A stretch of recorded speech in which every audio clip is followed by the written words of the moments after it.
Hello everyone, स्वागत है आपका अपने YouTube channel failure to success में। लास्ट वीडियो में हमने मशीन लैंग्वेज को डिस्कस किया था। आज हम असेंबली लैंग्वेज को डिस्कस करेंगे। देखिए, थोड़ा रिवाइज़ कर लेते हैं। देखिए, मशीन लैंग्वेज में क्या होता है, जैसे हमने लास्ट डिस्कस किया था, जो कंप्यूटर होता है केवल वो 0 1 0 1 इस बाइनरी नंबर्स को ही वो समझ पाता है। इसी लैंग्वेज को हम क्या कहते हैं, मशीन लैंग्वेज। देखिए, इनिशियल समय में जब मशीन लैंग्वेज में प्रोग्राम्स लिखे जाते थे, काफ़ी टिपिकल होता था इन कोड्स को याद करना। जैसे कि सपोज़ दैट कोई एक पर्सन है, मैंने उसके नाम को इस तरीके से कोड कर दिया है। अब इस तरीके से इनको याद करना तो बहुत मुश्किल हो जाता। देन इसी वजह से एक नई लैंग्वेज आई जिसको नाम दिया असेंबली लैंग्वेज। देखिए, असेंबली लैंग्वेज के अंदर क्या किया गया, असेंबली लैंग्वेज के अंदर अल्फ़ा न्यूमेरिक कोड को बनाया गया। तो अल्फ़ा न्यूमेरिक कोड का यूज़ करने से उस प्रोग्रामिंग लैंग्वेज को करना काफ़ी इजी हो गया। जैसे हमें एडिशन कराना है, एडिशन लिखना है, एडिशन का हमने कोड बना दिया ऐड। सब्ट्रैक्शन करना है, उसके लिए हमने बना दिया सब।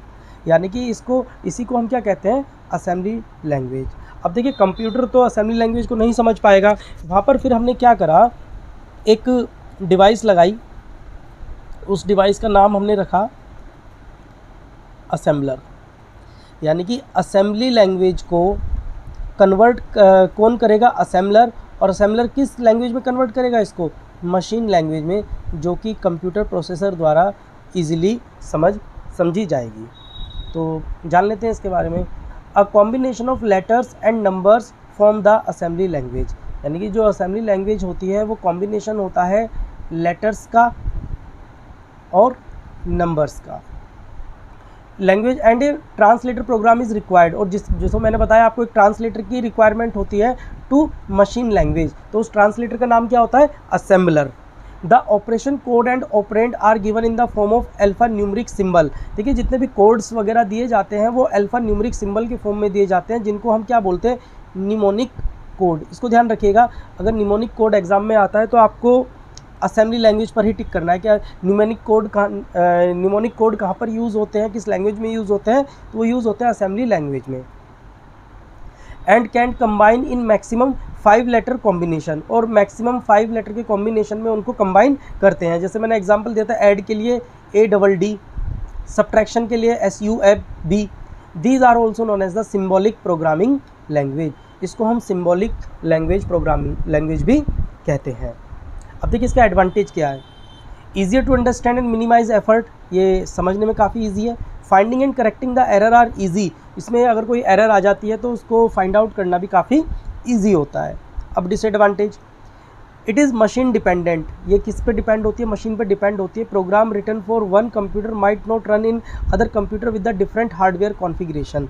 जैसे कि सपोज़ करो कि हमने एक कोड लिखा और वो पर्टिकुलर मशीन में हमने उसको रन करा दिया, बट उसी कोड को अगर हम दूसरी मशीन में रन कराते हैं तो रन नहीं हो पाएगा अगर उसकी कॉन्फ़िगरेशन, हार्डवेयर कॉन्फ़िगरेशन सेम नहीं है। तो जो असेंबली लैंग्वेज होती है वो क्या होती है, मशीन डिपेंडेंट होती है। Writing of the code is time consuming. और देखिए, जो कोड लिखना है इसमें थोड़ा सा टाइम कंज्यूमिंग है। आगे बढ़ते हैं। अब असेंबली लैंग्वेज के बाद आई हाई लेवल लैंग्वेज। अब हाई लेवल लैंग्वेज में क्या था, a high level language is a programming language that enables a program to write program independently. यानी कि इसमें प्रोग्राम को हम डायरेक्टली लिख सकते थे। Such language are closer to human language. ये जो लैंग्वेज थी ना, ये ह्यूमन के नज़दीक थी। जैसे कि हमने लिखा, सपोज दैट एक प्रोग्राम लिख रहे हैं हम, if A less than B, then कोई भी एग्जांपल लेते हैं, देन राहुल इज़ रिच। यानी कि जब हम यहाँ पर देन लिख देते हैं, ये मैंने एग्जांपल दिया आपको कि हम कोड लिख रहे हैं, हमने लिखा if A less than B then Rahul is rich. तो एक तरीके से ये हमारी जो नेटिव लैंग्वेज है, जिसको हम समझ पाते हैं इजीली, उसी लैंग्वेज में हम अपने कोड को बना रहे हैं। तो इसी लैंग्वेज को हम क्या कहते हैं, high level language. Higher level language are simple language that use English and mathematical symbols. ठीक है, मैथमेटिकल सिंबल जैसे कि मैंने बनाया A लेस देन B, तो इसमें प्लस माइनस परसेंटाइल आप इसमें लिख सकते हैं। और एग्जांपल की अगर इसकी बात करें, जो हाई लेवल लैंग्वेज होती है, बेसिक हो गया C, C plus plus, COBOL, FORTRAN, ALGOL, Pascal and Prolog, तो ये एग्जांपल हो जाते हैं हाई लेवल लैंग्वेज के। देखिए एक जैसे कि अब कंप्यूटर तो इसको नहीं समझ पाएगा, अब यहाँ पर हमारी ये हाई लेवल लैंग्वेज है, अगर कंप्यूटर को इसको समझना है तो यहाँ पर हमें एक डिवाइस और लगानी पड़ेगी जो इस कोड को मशीन लेवल लैंग्वेज में कन्वर्ट करेगा, उसको हम बोलेंगे, क्या बोलेंगे, कंपाइलर। काफ़ी इम्पोर्टेंट है ये चीज़, ध्यान रखना, ठीक है। तो कंपाइलर जो होता है कन्वर्ट करता है हाई लेवल लैंग्वेज को मशीन लेवल लैंग्वेज में, और जो हमने पीछे पढ़ा था जो असेंबली लैंग्वेज को कन्वर्ट करेगा वो कौन करेगा, असेंबलर। तो यहाँ पर आपका ये असेंबली लैंग्वेज और हाई लेवल लैंग्वेज ख़त्म हो जाती है। आई थिंक डिफरेंस आपको समझ में आ गया होगा कि हाई लेवल लैंग्वेज जो होती है वो क्लोज टू ह्यूमन बीइंग होती है, मीन्स के जैसे हम इंग्लिश में पढ़ते हैं उसी तरीके से कोड किया जाता है, और जो हमने इससे पहले असेंबली लैंग्वेज पढ़ी थी वो कॉम्बिनेशन होता है अल्फा न्यूमेरिक सिंबल का।